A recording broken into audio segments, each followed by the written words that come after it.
Школьная инфраструктура, безопасная образовательная среда, они являются одним из важнейших ресурсов образования. Это вот его инфраструктура. Дети должны обучаться в чистых, теплых, безопасных школах.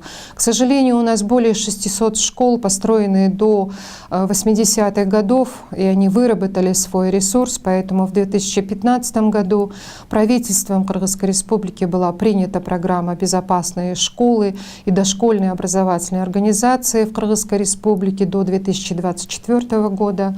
И президент Кыргызской Республики Алмазбек Шаршенович Атамбаев также отмечал на 3-м съезде работников образования, что через несколько лет в Кыргызстане не должно остаться ни одной аварийной школы. Поэтому на строительство и ремонт школ были выделены значительные средства. В результате только за прошлый год было капитально отремонтировано 98 школ, на что было потрачено более миллиарда сомов. В 2017 году эта работа продолжится. Важно также отметить, что строящиеся сегодня школы отвечают всем санитарно-гигиеническим требованиям. Значительно улучшается состояние отремонтированных школ. Но также надо отметить, что до сих пор в ряде школ нет чистой питьевой воды, а школьные туалеты находятся на улице. Также во многих школах не обеспечены другие адекватные условия безопасности. Это свет и тепло, энергоэффективность, вентиляция и так далее. Эти факторы влияют на здоровье и заболеваемость детей. Представители местных сообществ мало информированы о современных стандартах экологической безопасности. Часто в школах не обеспечены необходимые условия санитарии, и показатели другой средовой безопасности они также остаются низкими. В то же время нам удалось добиться нормальных условий отопления школ.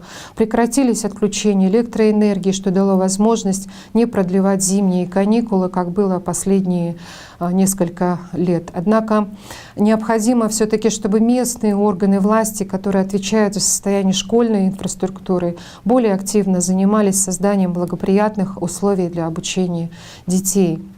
Школа — это не только и даже, наверное, не столько стены. Это та атмосфера, которая создается коллективом школы, педагогами и теми условиями, которые могут обеспечить местное сообщество, родители, общественные организации. Говоря о психологической безопасности в системе образования, необходимо отметить, что школа не всегда имеет эффективные механизмы обеспечения психологического комфорта учеников. Школьная среда, как ни печально это признавать, является для некоторых наших детей стрессогеном. В школе должны быть созданы условия, при которых педагоги обязаны не допускать применения эмоционального, психического, физического насилия в отношении детей. Поведение учителя, который кричит на ребенка, оскорбляет его, теперь не просто противоречит педагогической этике, оно запрещено законом. И об этом надо помнить всегда.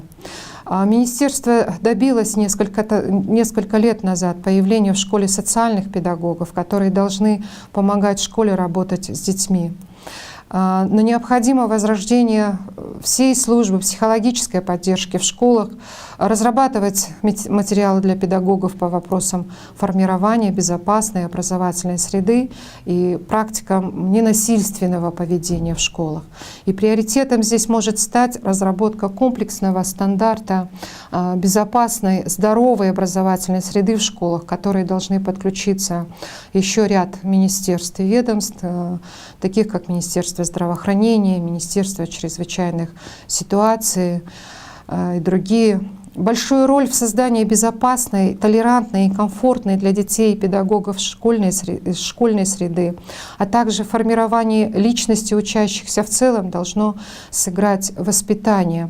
В 2015 году в Кыргызстане была принята концепция воспитания школьников и учащейся молодежи Кыргызской Республики до 2020 года.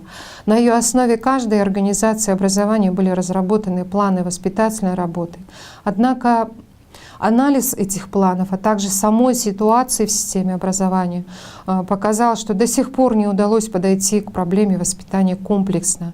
Воспитание во многих организациях образования рассматривается как набор мероприятий, которые необходимо провести и отчитаться по ним. Но на самом деле воспитание Как отмечено в концепции, это передача и приобретение опыта жизни в обществе.